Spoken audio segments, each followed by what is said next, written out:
Hello everyone, তোমরা সবাই কেমন আছো? আজকে আমি গেছিলাম কাজে, আর কাজে গিয়ে ভাবছিলাম আজকে তো মাদার্স ডে, মায়ের জন্য স্পেশাল কি করা যায়। আর হ্যাঁ, এই আয়নাটা না আমি নতুন করে বানিয়েছি, কেমন হয়েছে অবশ্যই বলো। তারপরে ছোট্ট একটা অ্যারেঞ্জমেন্ট করেছিলাম মায়ের জন্য, আর মাকে নিয়ে এসেছি। মা তো খুবই খুশি। আর কি বলো তো, আমার মা ঠিক খুব একটা কেক খেতে পছন্দ করে না, তাই মা চিকেন ইন্টারনেট দুটো কাপ কেক বানিয়েছিলাম আর মিষ্টি এনেছিলাম। আর মাকে কিছু স্পেশাল গিফট দিয়েছিলাম। আর সত্যি কথা বলতে মাদার্স ডে হচ্ছে প্রত্যেক দিন আমাদের কাছে মাদার্স ডে।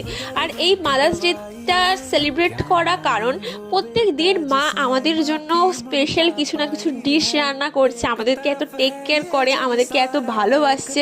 শুধুমাত্র আজকের দিনটা আমরা একটু মায়ের সাথে টাইম স্পেন্ড করে মাকে খুশি করার জন্যই এই দিনটা সেলিব্রেট করি। নাহলে প্রত্যেক দিনই হচ্ছে আমাদের কাছে মাদার্স ডে, আমরা মা ছাড়া কিছুই বুঝি না। আর ঠাকুমার জন্য নিয়েছিলাম মিষ্টি, কারণ ঠাকুমা মিষ্টি খেতে খুব ভালোবাসে। দেখা হচ্ছে নেক্সট ভিডিওতে।